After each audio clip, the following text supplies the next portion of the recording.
the red residue from the prior capital punishment strip on a white flower nearby. Gabimaru sits cross-legged with his head down and his neck exposed, ready to meet the same fate. The executioner draws his blade back and comes down with a few blows, but his blade rather gets broken, which surprises the official. With a nonchalant look on his face, Gabimaru lifts his head as he ponders on why he can't die. He feels like he has no attachment to life, which is evident with the countless lives he has taken till this point. The young shinobi doesn't expect to live a long life, but after that failed attempt, he is sent back to his cell where Sajiri documents his biography. From what she gathered, Gabimaru was born in the shinobi village of Iwagakure, where he studied assassination techniques from a young age. Many died during the training, but the ones that survived developed superhuman bodies. She knows that the feat of the blade breaking on his flesh is a simple task for someone of his caliber. He agrees and remarks that someone with such bad swordsmanship as the executioner couldn't hurt him. He adds that he didn't even have to use ninjutsu. Sajiri is interested to see some of his techniques,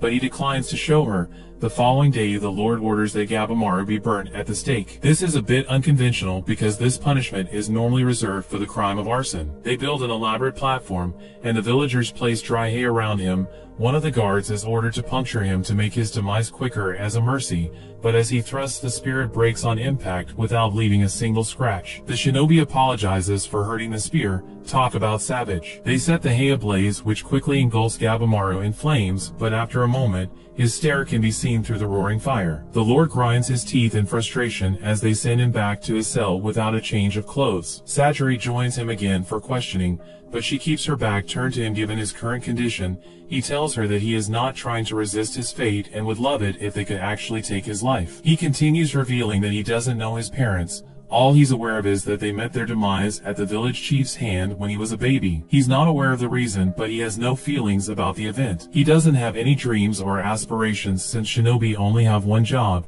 She then wants to know the circumstances that led to his capture. Gabimaru discloses that he wanted to leave the village, so his cohort betrayed him on a job, resulting in his detention. He is certain that the village chief ordered it, as no one is allowed to leave the village. She is interested to know why he wanted to leave in the first place, but he ignores the question. The next day, the Lord tries to have him stretched by bulls, so they tie him up and have two strong bulls pull his legs, but he reels them back in with a simple leg tug, which leaves them exhausted. The Lord is livid at this point, feeling that if things keep like this, the magistrate's office will be disgraced, so he orders that they bring more bulls. Sajiri sees that despite Gabimaru saying he wants to be killed, it seems to her that he's trying to resist. She wants to know why he tried to leave the village. The Lord doesn't care about the records and just wants to end him, but Sajiri stops them because she wants to hear the answer. Gabimaru answers in his way, stating that he was the best in the village, so he had the chief's recognition and married his daughter. However, he dubs her as a carefree and naive girl who was sheltered and as a result had turned his life upside down. He was bewildered and got fed up with her. He didn't want to lose his edge, so he decided to leave, which landed him in this situation. Later that night, Sajiri gets escorted by one of the observers. He warns her to mind her own business as a woman and not get involved with Gabimaru. The guy tells her that he has a sinister epithet called Gabimaru the Hollow. He cuts down his targets with no remorse. He is a hollow man without blood or tears. The shinobi took out 20 men before he was arrested. There is a rumor that the ninjas of Iwagakure village consume an elixir of life, the medicine of immortality that comes from Shinsenkyo. He stops himself and apologizes for talking too much. The old-timer warns her again that Gabimaru is dangerous. She questions why a hollow man would fight back so hard that he ended 20 men. Meanwhile, Gabimaru sits there and thinks about Sajiri's comments about him resisting his death sentence. He makes his mind up that the following day he will end it. The time comes, and he walks out unscathed after being boiled in hot oil. The flames even engulf some of the guards standing nearby. As he walks back to his cell, he wonders why he wouldn't die. In his mind, he should have no lingering attachments. The Lord is now terrified as he asks why Gabimaru won't die so that they can all be free. With this last feat, Sajiri closes her book and informs the Lord that the arrangements have been made, so she is ready to start at any time. After a short while, Gabimaru is chained and led to another area as he wonders what kind of punishment they are going to attempt this time. The Lord laughs with confidence as he is sure that this one will shut up the shinobi. The doors open and to his shock, he sees Sajiri sitting before him. The Lord reveals that she's no mere inspector, but a sword tester sent from Edo. She's an executioner from the famous Yamada clan who have been in this line of work for generations. They are master swordsmen capable of ending things in one blow. Gabimaru is surprised that the clan has a female tester. He stands there shocked as she informs him that the shogunate has charged her with his execution. Sajiri reminds him that he wanted someone to end him, and she can fulfill that wish. He gets a vision of her detaching his head from his neck. The shinobi immediately grabs his neck and recognizes her as the real deal. He quickly breaks his restraints and in a flash, she is beside him already prepared to enact the vision, but he dodges. There is a cut on his neck which shocks him.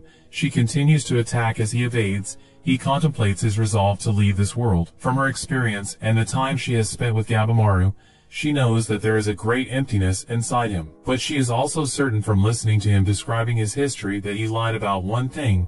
He does have an attachment to life. She lets him know that he loves his wife, and she is reason enough for him to live. Those words ripple inside Gabimaru as he gets visions of how the times he spent with her soften him. She had a dream that one day they can be a normal married couple. The visions end with Gabimaru dashing to grab one of the guard's swords. He then begins to clash with Sajiri, who blocks and parries his assault as she continues to peel the layers of the real reason he wants to live. She wants to know why he would lie to himself. His wife was the motive for his resistance to dying. He tells her to shut up as he tries to inform her that he has no attachment and proceeds to yell that she doesn't know the world that he has lived in. He darts forward to attack as he states that he's hollow. He remembers his wife telling him that he was not hollow. Gabimaru thinks the nickname suits him because he has grown accustomed to terrible and ugly things. His wife hugged him, which revealed her face. She was scared that he would reject her. However, she called him kind because he wasn't repulsed by it. The mark was given by her father to make her understand the world they live in.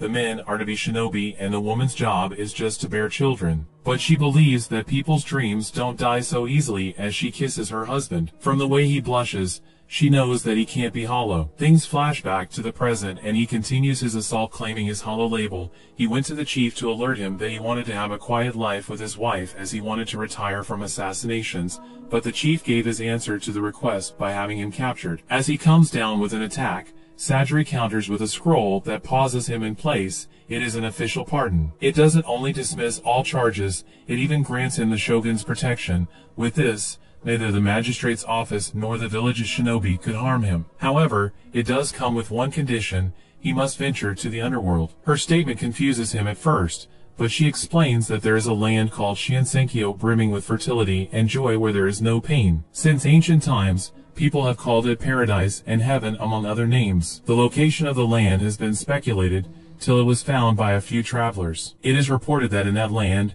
dancing flowers and beautiful singing voices were some of the things discovered, and it is said that the immortality-granting elixir of life can be found in Shiansenkyo. Hearing this, the shogunate sent a search party there to acquire the elixir.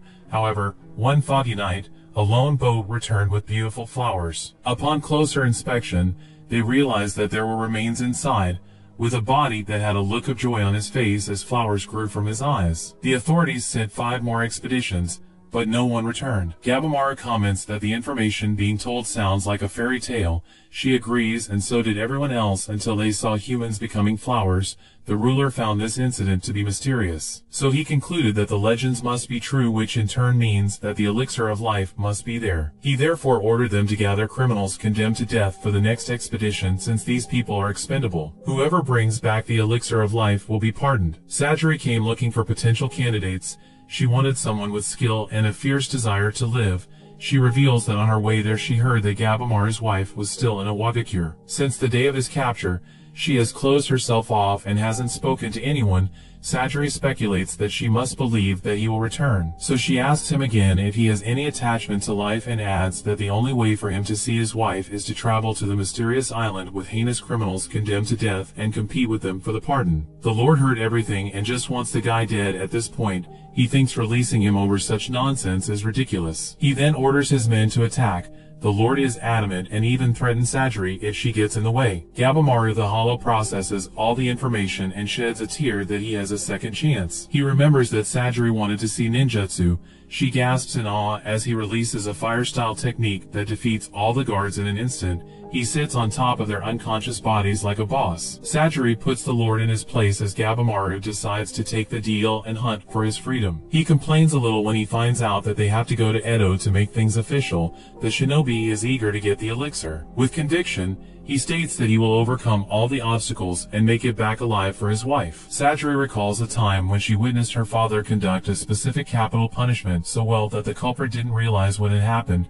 They finished the story they were telling the Lord before leaving the world. It was a perfect blow which was painless and devoid of emotion. From that day forward, Sajiri made it her goal to duplicate that stroke her father made. When she became of age to carry out her punishments, she performed well, but she had this lingering fear and disturbing visions of the people she ended who kept haunting her. Senior Aizen noticed and pointed out that she has doubt and fear in her blade.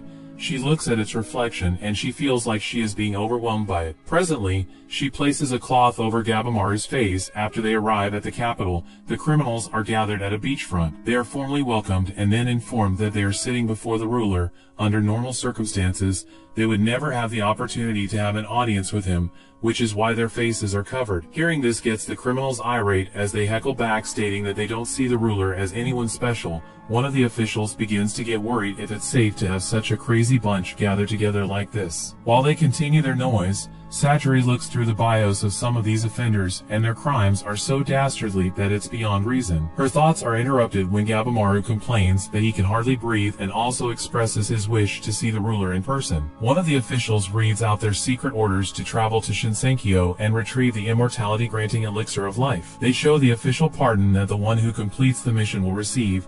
This causes the atmosphere to change when they hear that their freedom can be won. One of the criminals laughs hysterically because he wants the pardon so that he can get right back to committing his evil acts. It is clear that this is a guy who has a hint of stupidity mixed with a lot of crazy. Gabimaru yawns and behaves unbothered about everything. He is called by fellow prisoner Yuzuriha, who acknowledges his fame in the shinobi community. However, she is disappointed after meeting the real article. She comments that he is smaller, wretched-looking, and tinier than the rumors say. To add icing on the cake of disappointment, the legend has been apprehended. Gabimaru apologizes for not meeting her expectations. Sajiri watches their interaction and wonders if Gabimaru is just like the other criminals or worse.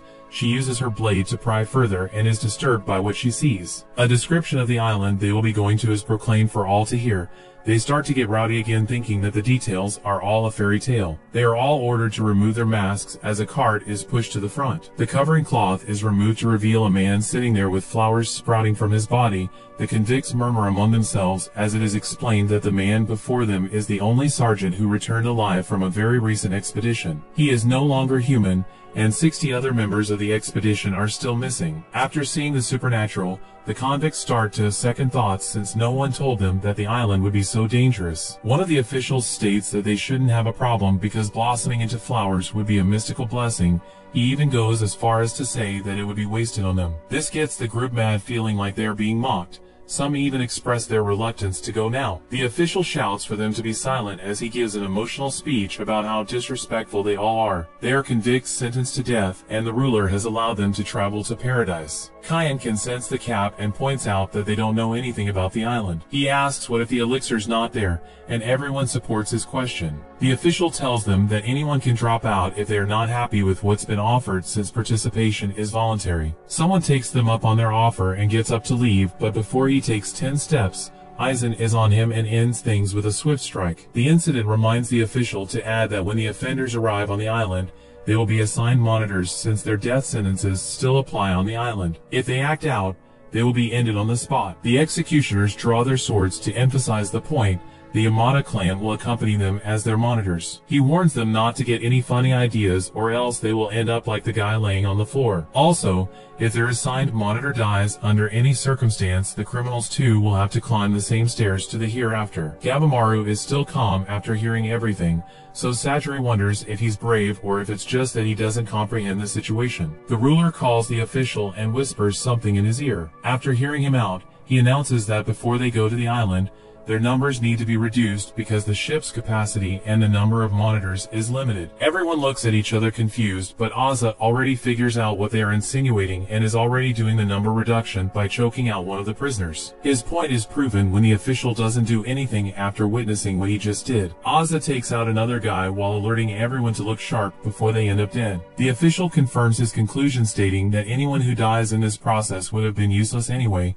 He also adds that their hands will not be untied. The criminals immediately start ending each other since they are already used to violence. All the while, the ruler watches in excitement at the mayhem he just caused. The official, on the other hand, thinks he's stupid and doesn't see the point in all of this. The ruler is interested to know which ones have red seals. These are criminals with exceptional skills. One might even describe their abilities as superpowers. They are all shown, as they easily take out their opponents.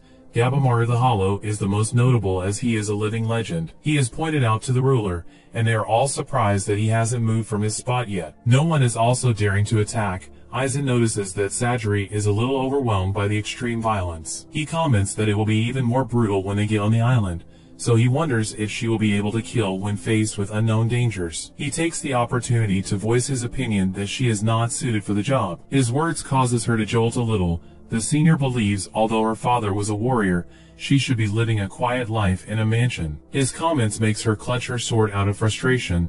She takes a deep breath and politely informs Aizen that she can do what is needed when required. She recalls her younger days when she was bullied because her family made their money from death.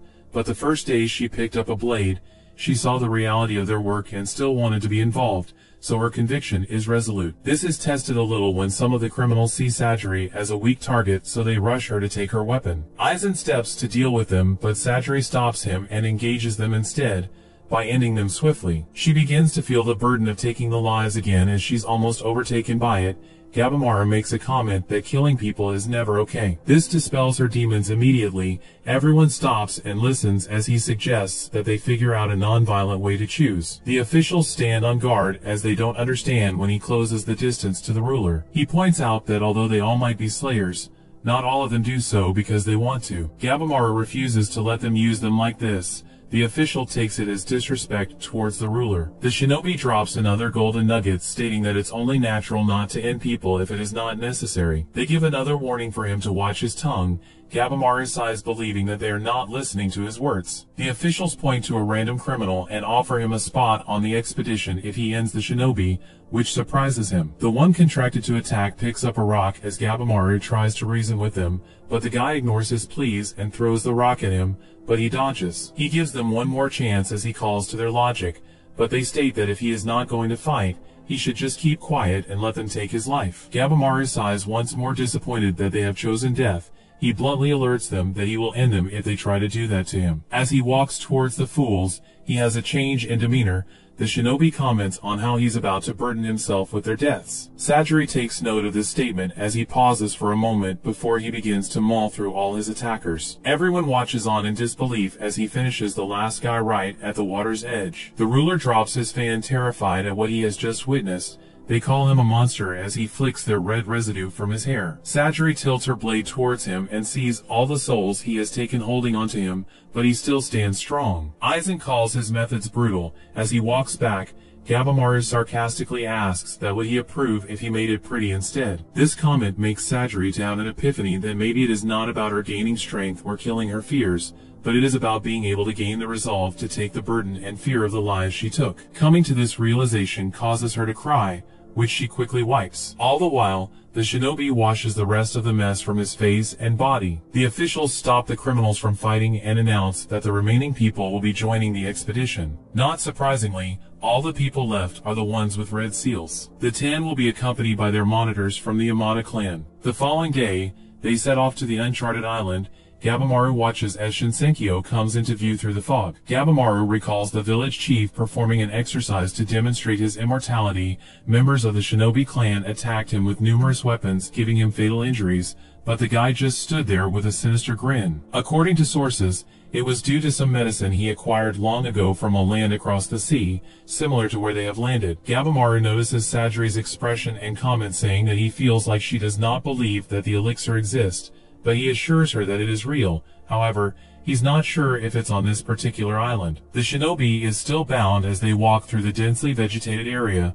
While surveying the environment, Sajiri comments on how fantastical everything is. This is to such an extent that it makes her believe that the elixir of life might be found there. Gabimaru pauses and has the opposite take on the place. He calls it creepy and explains that there is no rhythm or reason to the species. From his observation, the habitat of the plants that are growing there are unnatural. A vision of the solo survivor flashes across his mind as he states that they also don't know what dangers might lie ahead. He warns her to be careful as he breaks his bondage. She immediately informs him that he's not allowed to remove them. Gabimaru turns around shocked that she expects him to complete this already impossible task with his hands tied. She doesn't care for his opinion because it is what the shogun instructed. Her job is to keep an eye on him, so she will not allow any breach of the rules. She provides him with a fresh rope for him to bind his own hands. He tries to reason with her, but she's more by the book than Mr. Mosby from The Sweet Life of Zack and Cody. He starts to point out how much the odds are stacked against them. He states that they're only given 3 days worth of food and water, plus the only clue they have been given about this whole thing is this random drawing of what looks like a moldy orange. The shinobi is starting to doubt if the shogun wants to find the elixir. Sajiri has had enough of his yapping, so she quickly draws her sword towards his neck before telling him to bind his hands. She explains that she is his executioner, not his ally, so she doesn't care about his challenges. The lady informs him that if he refuses her orders, she will simply take his head. Gabimaru sighs before following the instruction. As she ties his hands, he reminds himself that he's doing this to see his wife again, so he's willing to accept whatever conditions. Suddenly, a giant flail hits Gabimaru in the face, which sends him flying, much to Sajiri's shock. The attack came from Kaien. As he retracts his iron ball, he insults the shinobi for letting his guard down, thinking that he's taken one competitor out. The guy is surprised to see that Gabimaru is still alive after taking that hit. Sajiri does a wellness check, and he reports that it was only his neck that got dislocated. Gabimaru draws her attention to his attacker's state, but she misinterprets and begins to give exposition about the guy. He's a warrior monk who became obsessed with weapons during his training. This led him to hunt down hundreds of warriors to steal their weapons after ending them. Gabimaru lets her know that he was pointing out the fact that his hands are bound. This gets her stumped a little. She decides to ask her senior why his prisoner is not bound. Kisho comments on her rigidness, simply explaining that they can tie their hands on the trip back. He couldn't be bothered arguing with his prisoner about it. Gabimaru gets in her face to point out the fair point. Kisho begins to state that she's the lowest ranked executioner because she's honest to a fault. Sajiri cuts him off before he can expand on his point.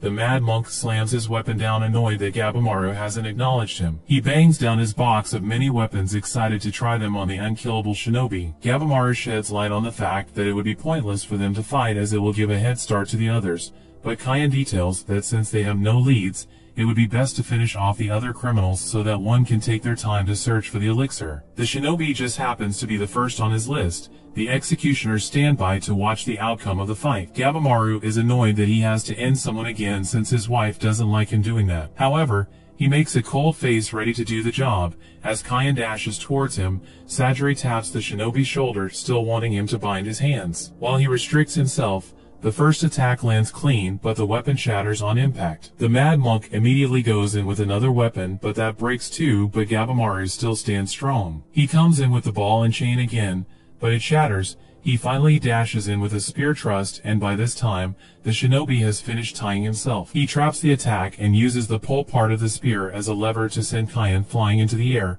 His weapons rain down as he falls back to earth. Gabimaru kicks one of the spears, which hits the monk, sending him crashing. The shinobi complains about how hard it is to fight with his hands tied. Sajiri is shocked that he ended things in one blow, but everyone is surprised when Kaien gets up laughing as it is revealed that his armor is sewn directly on his skin. His mask is also off at this point, showing his hideousness. The monk alerts him that he's only getting started. Things fade to black like a commercial break while Kaien gets off-screened, but we return promptly to human residue falling on some petals. The full extent of Gabimaru's handiwork can be seen as things pan up. The monk suspends in the air, held by his weapons, as they pierce his body, making him look like a porcupine. The shinobi stands there still bound without a single scratch on him. The contrast between the two shows that it was just a mauling. He comments on how much of a waste of time that interaction was. He walks towards Sajiri, suggesting they start looking for the elixir and make up their lost time. She turns to him in disbelief, but he shows his hands, stating that they are still tied. Kisho gets Gabimaru's attention when he draws his sword, but he proceeds to take the head of his prisoner as proof of his demise. He bids them farewell as he goes back to the ship. The shinobi was expecting a fight, but Kisho reminds him that they are neither enemies nor ally. He is just doing his job to bring their criminal head back. Sajiri reminds him that 60 men went missing on the island, so he should be careful on his way back. Her senior doesn't think she can afford to worry about others. He considers himself lucky that he gets out early. Kisho comments that she's naive if she thinks she's safe just because Gabimaru is tied. He reveals that moments after everyone headed to the shore, so many things have happened. Some have formed alliances, others have tried to seduce their executioners, and some have already started killing. This is shown when Aizen is ended by his giant prisoner who was hungry. Back inside the forest, Kisho offers to take out Gabimaru for Sajiri so that she can be free, but the ninja is at his side in a flash and holds his sword before he can draw it. He warns him to stop joking around before leaving. Kisho predicts that the situation will change in a few hours as more than half the criminals will die, and in less than a day, there will be only one left. Some of the criminals are already shown meeting their demise. He reveals that they are expendable, so if they die more will be added. This comment catches Gabimaru's attention, and Kisho discloses that the shogunate has contacted Gabimaru's clan. He also informs Sajiri that there are rumors that the performance of people on this job will determine the next head of their clan, so she should keep that in mind when interacting with the other executioners. He leaves with the warning that she shouldn't let her guard down around criminals. She looks at Gabimaru and reminds herself that he's dangerous despite the fact that they have traveled without incident for the last several days. The lady still doesn't understand his true character yet. She comes back to a moment after being lost in her thoughts, only to find Gabimaru launching an attack against her. She barely manages to block in time and questions him on what he's doing. With a cold look in his eyes, he confesses that he was hoping to end her painlessly. As Sajiri stares him in the eyes, she thinks that she has figured out his true nature. All the while, Gabimaru thinks back to the day his parents were ended for wanting to leave the village. The chief told him that emotion makes a person weak. Unless one is strong, one can't protect anything, let alone precious things. With that in mind, he clashes with Sajiri. She tells him that it is a violation of the rules to attack her. Gabimaru reveals that in this situation, everything is about priority, and with the chance of his clansmen arriving on the island, he has to retrieve the elixir before they land. Otherwise, everything will go up in smoke. He has no hate for Sajiri, but she's going to be a hindrance if she's to tag along at his pace. He continues his assault, and Sajiri sees his reasoning and morality as extreme and abnormal. So she believes that the ninja should be executed immediately, but for some reason she is hesitant. Unbeknownst to her, Gabimaru also suffers from the same problem. He knows he should have killed her by now, but he too is hesitating. The guy doesn't understand why. He thinks back to an interaction with his wife who made him know that it is normal not to want to kill anyone, and pointed out that his heart was beginning to change for the better. He lost that ruthlessness a little, which affected him in his mission, making him experience weakness. Things flash back to the current fight, and he fails to take the finishing blow when the opportunity comes. He notes it as that weakness again, knowing that it will not help him survive this ordeal. They continue to clash. He thinks back to the chief's words, which helps him become cold again. He snaps Sajiri's blade and comes down with a decisive blow, but she blocks with her scabbard. He confesses that he doesn't care about the other criminals, but ending her will hurt him, so he would like her to just allow him to finish her off quietly. Sajiri is skeptical that he still has those kinds of emotions. He agrees with her skepticism and quickly finds himself with the upper hand, but he struggles to finish her. The dark apparition of the chief egging him on to be ruthless vanishes away as his wife's loving demeanor covers his body. With a look of great pain on his face, he acknowledges that he does feel something. Sajiri knew deep down that Gabimaru was only a product of his environment,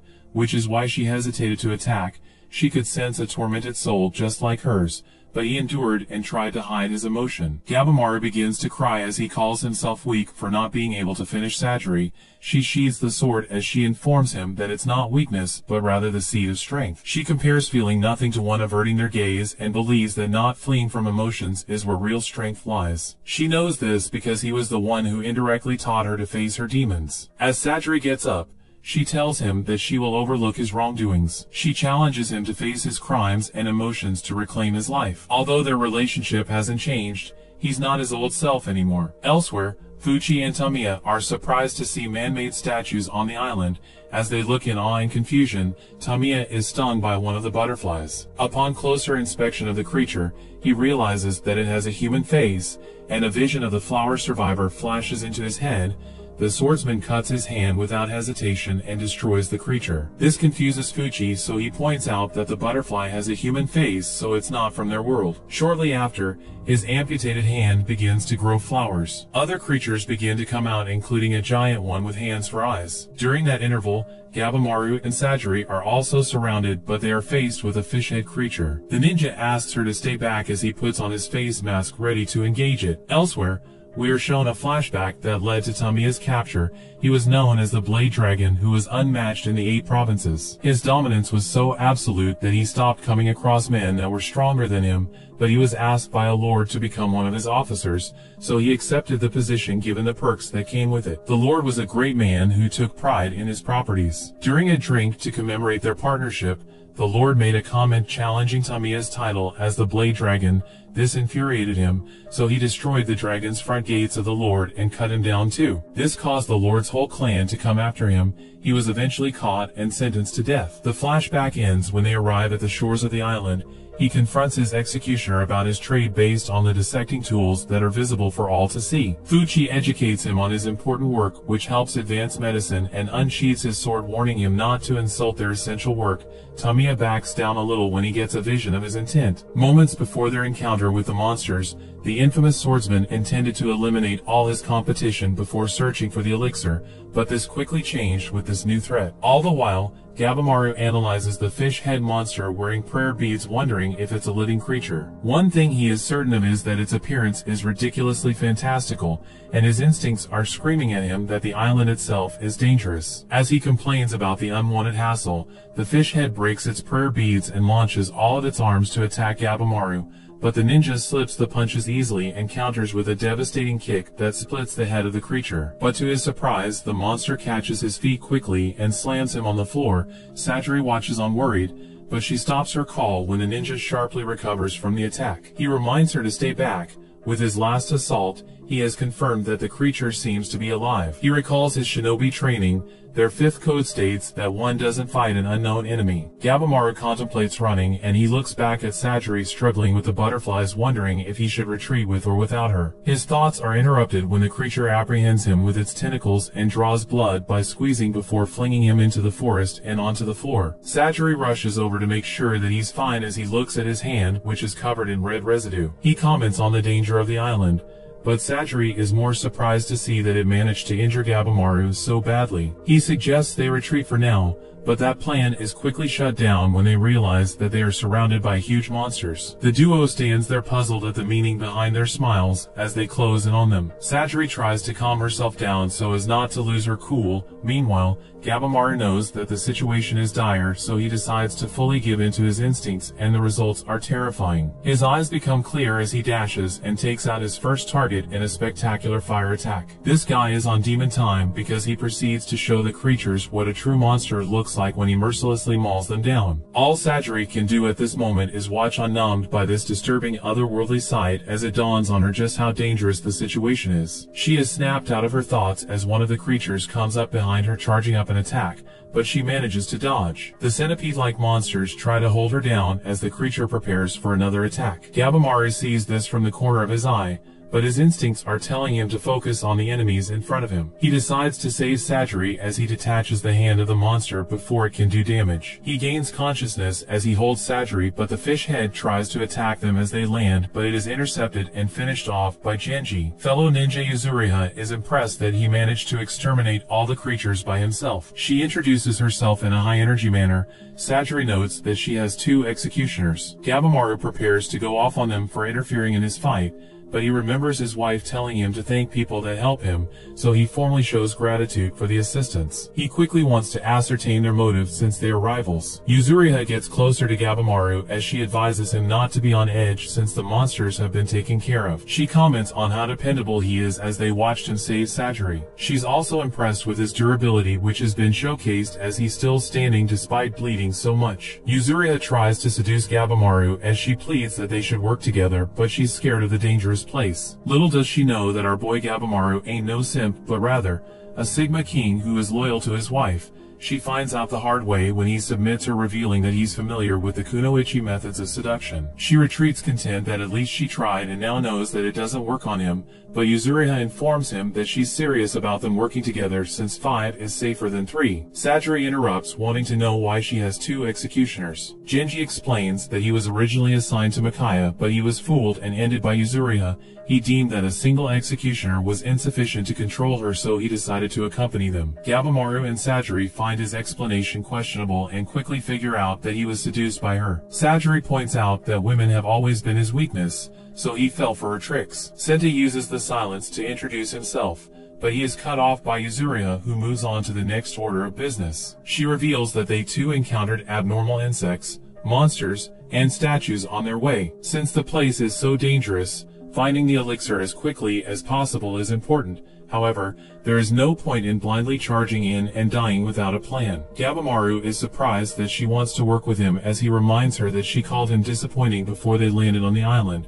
but she tries to act oblivious to her past comments. Sajiri alerts him that she has no problem with them working together. Yuzuriha tries to hug him in excitement, but he apprehends her, stating that he never said he would work with her. He believes that one can't trust a kunoichi. Hearing the word trust makes her laugh as she does a maneuver that brings Gabimaru close to her.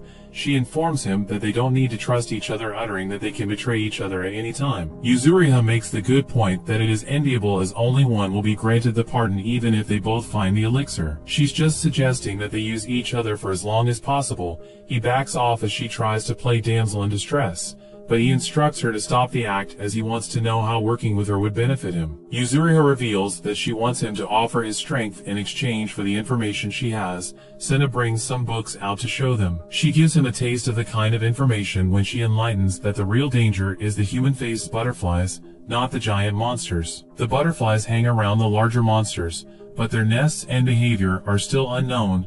Their scales contain hallucinogens and poison. Gabimaru is interested to know how she figured all of this out.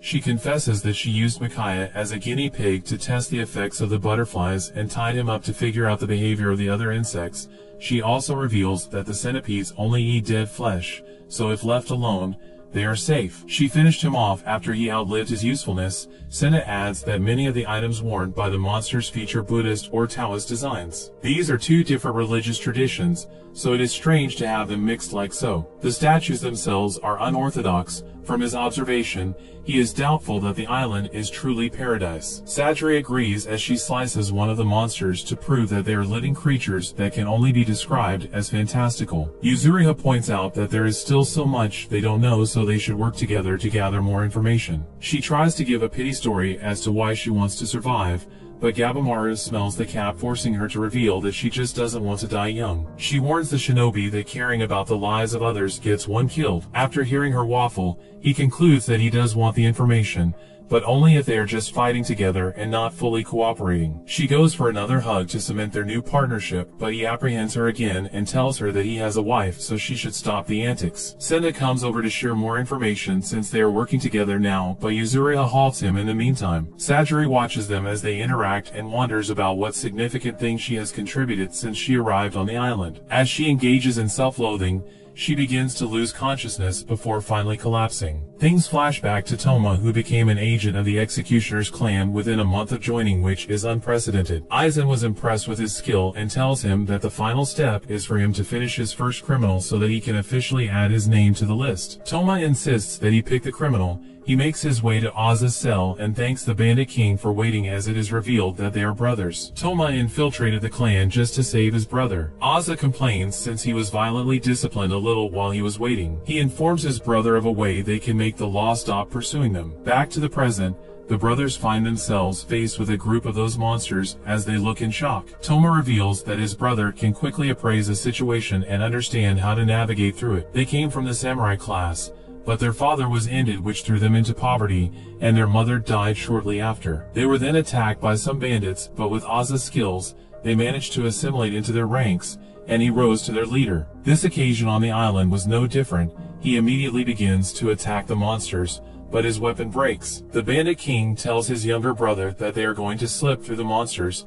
As they move, Toma gets captured by his long hair. Ozza doesn't stop to help, but Toma still manages to free himself with a slice. The Bandit King comes back and finishes the monster off with a giant axe. He thanks his younger brother for holding them off, allowing him to grab it from the floor. He is happy to see that the monster's weapons are effective against themselves. One of the creatures throws a staff that hits him in the face, and to their shock, it informs them that murder is a sin. Toma believes that they are in hell, not heaven, and hearing their words triggers Aza, who goes on a rampage and destroys all of them. Through their entirety of the brothers' struggles, Aza has always been the rock. They also have the idea to end all the criminals and monsters before finding the elixir, but they are going to drink it and become immortal. Toma points out that the people they encounter will be dangerous since they also survived the monster's attack. Elsewhere, an unconscious Sajiri is being carried by Senta as their group moves forward. That brings the episode to an end.